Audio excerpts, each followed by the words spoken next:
Bonjour à tous, ici Piero San Giorgio. Aujourd'hui, je voudrais vous parler d'un livre qui est introuvable, qui s'appelle Russophobie, Russophobie 2.0 de Giulietto Chiesa. Giulietto Chiesa est devenu un ami, c'était un journaliste italien, originaire de ma région en Italie, le Piémont, et qui a été longtemps une pourriture communiste, je plaisante, quoique il a été, quand il était jeune, encore à cette époque où les gens capables d'un certain intellect étaient encore attirés dans leur jeunesse par les mirages, par les promesses du communisme. On parle des années 50, on parle des années 60. Et en tant que journaliste, donc, et encarté au Parti communiste italien, il est parti tout naturellement pour, à l'époque, la Rai 3, qui était en Italie, là, les télévisions étaient chacune inféodées à des grands partis. Il y avait la Rai 1 avec la démocratie chrétienne, la Rai 2, je ne me souviens plus, et la Rai 3 était clairement inféodée au Parti communiste. Et il était le correspondant de la Rai 3 à Moscou pendant de nombreuses années. Il a connu Brejnev, il a connu Gorbatchev, avec qui il a beaucoup travaillé. Il a écrit des livres expliquant la perestroïka, la glasnost et justement le fameux coup d'État de 1991 et la chute de l'Union soviétique. Et puis, bien sûr, il a continué à travailler. Il a été député européen, je ne sais plus pour quel parti, et au tournant des années 2000, comme beaucoup d'entre nous, choqués, bien qu'il soit d'une génération avant la mienne, choqués par l'impérialisme sans réserve et sans borne des États-Unis, notamment dans ses politiques au Moyen-Orient, il a, euh, il a quitté l'approche politique pour une approche beaucoup plus de résistance contre cet impérialisme, contre cet empire qui nous amène aujourd'hui, 20 ans plus tard, à l'aube de la guerre nucléaire, comme il l'avait prévu. Et donc, dans ses livres, et donc dans ses mouvements, on va dire, de mouvements citoyens qu'il a mis en place, en Italie, et essentiellement contre la présence de l'OTAN en Italie, chose que je soutiens, eh bien, il a écrit de nombreux livres, dont celui-ci, qui, dans sa version italienne, s'appelle Poutine-phobie. Donc, c'est un livre, alors, comme je le dis, ce livre, vous ne le trouvez plus en version écrite, puisque je l'avais fait, j'avais demandé à ce qu'il soit traduit à l'époque pour la maison d'édition qui m'éditait, qui s'appelait Le Retour aux Sources et qui a disparu, tout comme son fondateur et propriétaire. Et aujourd'hui, d'ailleurs, le seul moyen d'obtenir ce livre, à part de le chiner et de trouver d'occasion, si vous avez de la chance, parce qu'il c'était un tout petit tirage, c'est qu'il est disponible en version électronique, en PDF, pardon, en e-book ou en version électronique en tout cas, sur le lien que j'ai mis ci-dessous. Alors, de quoi parle ce livre et pourquoi il est important? Eh bien, pour Giulietto Chiesa, dans ce livre écrit en 2016, il explique pourquoi l'Occident, qui est en fait l'Empire américain, est en collision frontale contre la Russie. Russie qui est dans son coin, qui essaye de protéger ses intérêts vitaux, qui est aussi alors il ne le voyait pas encore comme ça, mais qui est un bastion pour une forme de morale, une forme de tradition, un peu comme le monde islamique, mais le monde islamique n'a pas une puissance nucléaire.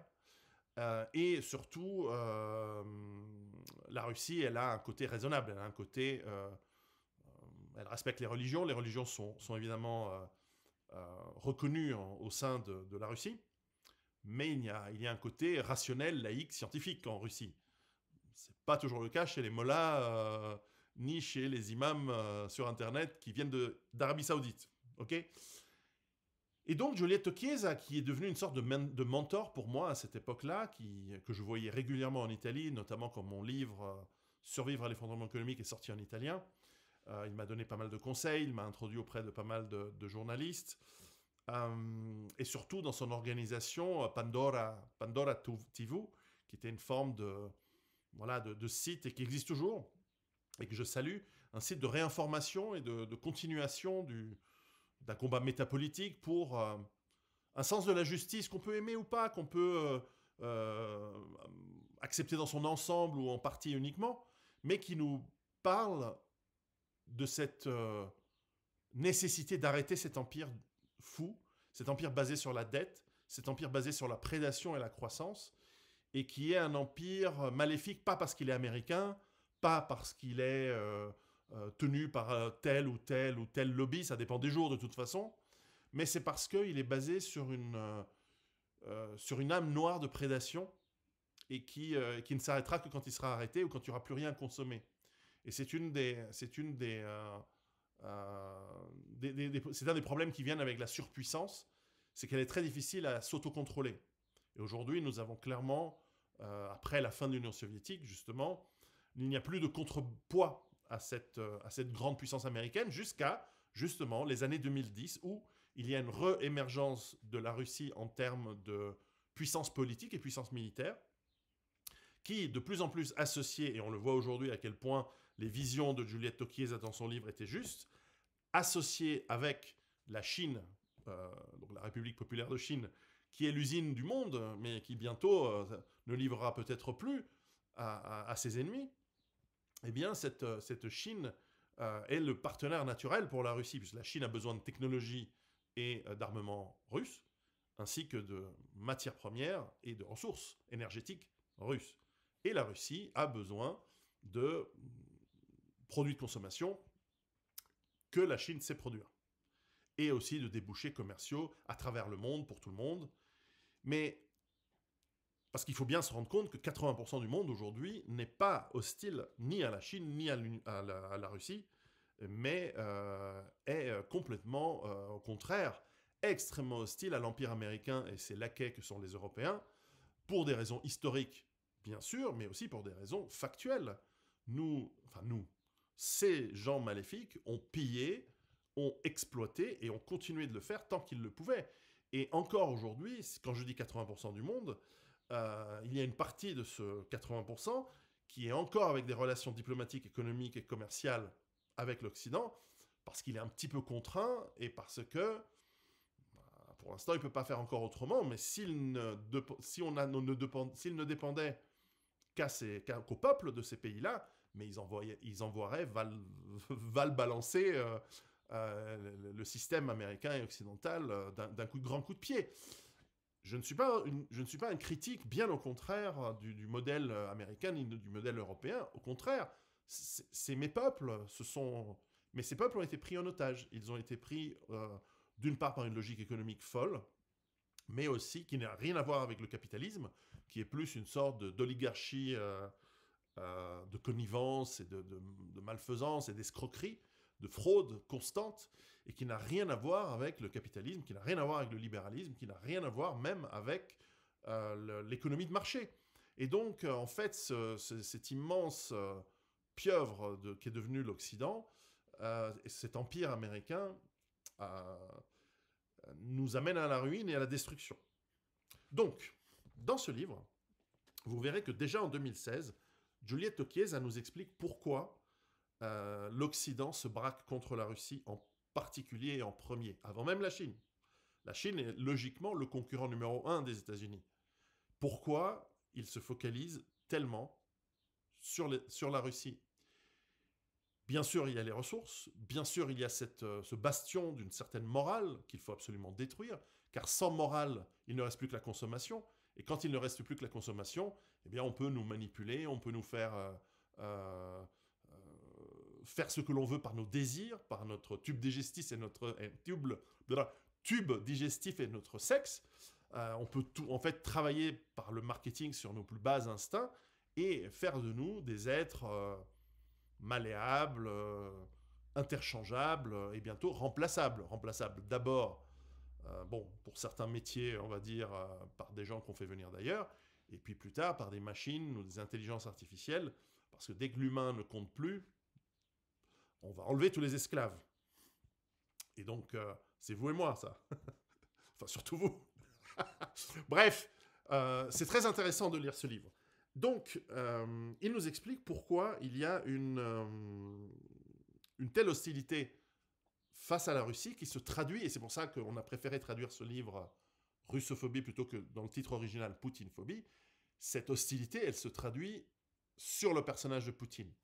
Car dans l'inconscient occidental, il est beaucoup plus facile de désigner une personne certes, qui est un dirigeant qui dure depuis 20 ans en Russie, 22 ans, certes, qui est quelqu'un qui est un autoritaire soft en réalité, qui, quand vous regardez objectivement, n'est ni un dictateur, ni un autoritaire forcené, qui a une équipe dont il s'entoure, qui a beaucoup de compétences décentralisées.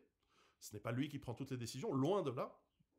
Et cette caricature, elle est rentrée à tel point que je sais qu'il y aura dans les commentaires ici des gens qui vont dire non, tu dis n'importe quoi, c'est un dictateur, les élections sont truquées, etc. Alors que c'est faux, c'est faux, c'est faux. Mais bon, vous connaissez mieux la Russie que quelqu'un qui a travaillé là-bas depuis 40 ans, 50 ans, qui avait travaillé pendant 50 ans. Il est décédé en 2020, malheureusement, Giulietto. À cause du Covid, on ne pouvait pas se déplacer pour aller à son enterrement. C'est dommage. Il habitait à Rome avec sa femme et ses enfants, que je salue. Et bref, c'est un livre qui, je crois, complète, peut-être par une vision de quelqu'un qui a fréquenté le pouvoir russe en tant que journaliste, en tant qu'observateur, en tant qu'analyste, et qui vous explique pourquoi, de son point de vue, il y a cette attaque contre la Russie, contre Vladimir Poutine, bien sûr, mais en réalité, son livre parle plus de la Russie qu'autre chose. Donc, je vais continuer cette vidéo dans une deuxième partie et on va parler un petit peu plus des aspects militaires, on va parler un peu plus des aspects peut-être économiques et des aspects renseignements qui sont liés à la Russie face à l'Empire aujourd'hui. Récemment, le président chinois, troisième fois élu, président presque à vie, et le lendemain de son élection est allé rencontrer justement Vladimir Poutine en Russie. Que se sont-ils dit? Qu'est-ce que cela signifie? Comment cela va faire évoluer cette guerre en Ukraine qui n'en est qu'une... En fait, cette guerre en Ukraine est une sorte de guerre d'Espagne de la peut-être Troisième Guerre mondiale qui est en cours et qui est pas encore chaude partout, mais qui dans la diplomatie et dans l'économie est clairement déjà déclarée. Nous avons récemment le Royaume-Uni qui semble avoir livré à l'Ukraine pour certains canons anti-chars ou chars, des obus à d'uranium appauvri, c'est-à-dire des obus particulièrement efficaces, car étant très pénétrants face au blindage. Je pense que ce n'était absolument pas nécessaire, mais qui ont aussi la particularité d'être extrêmement polluants. Et donc, qui sont considérés comme étant une dégueulasserie supplémentaire que l'Occident est prêt à faire contre la Russie, en plus sur territoire, en tout cas du point de vue ukrainien. Donc il va y avoir des conséquences de tout ça. Ça fait une année qu'on est un peu en train de... dans l'impossibilité de savoir précisément quelle va être la prochaine étape. Est-ce que ça va être des offensives, des attaques sous faux drapeau, un pourrissement, des attaques sur d'autres fronts, sur d'autres théâtres d'opération? Très difficile à savoir. On va essayer d'en parler dans la deuxième partie, dont je mettrai le lien ci-dessous. Ça va être une discussion un peu plus... à bâton rompu, puisque le thème est si vaste. Mais en tout cas, en attendant, ce que je vous conseille réellement, c'est de trouver et de choper ce livre en format e-book. Je mets le lien ci-dessous, car ce livre est fantastique. Il n'a pas eu de succès, car c'était justement au moment où notre ami du Retour aux Sources est décédé, et donc il n'y a pas eu de promotion. Le livre étant tiré pour tester un peu le marché à très faible exemplaire, il s'est épuisé tout de suite. Et puis voilà, le livre n'a pas eu du tout de succès. Mais avec sa version dématérialisée électronique, tout le monde peut l'avoir, tout le monde peut le lire.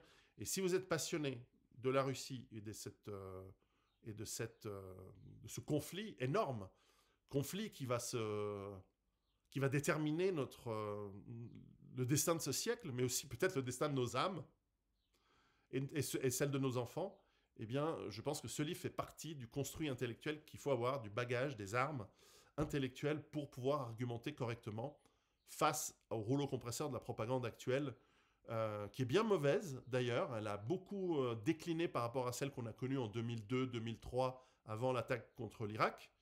Et ben voilà, les générations passent, les compétences baissent, la culture décline. Et donc, les résultats sont de plus en plus mauvais. Vae victis, comme disaient les Romains. Je vous donne rendez-vous pour la suite sur Patreon. Et on va parler de Russie, on va parler de guerre, on va parler d'Ukraine. À très très bientôt. Préparez-vous.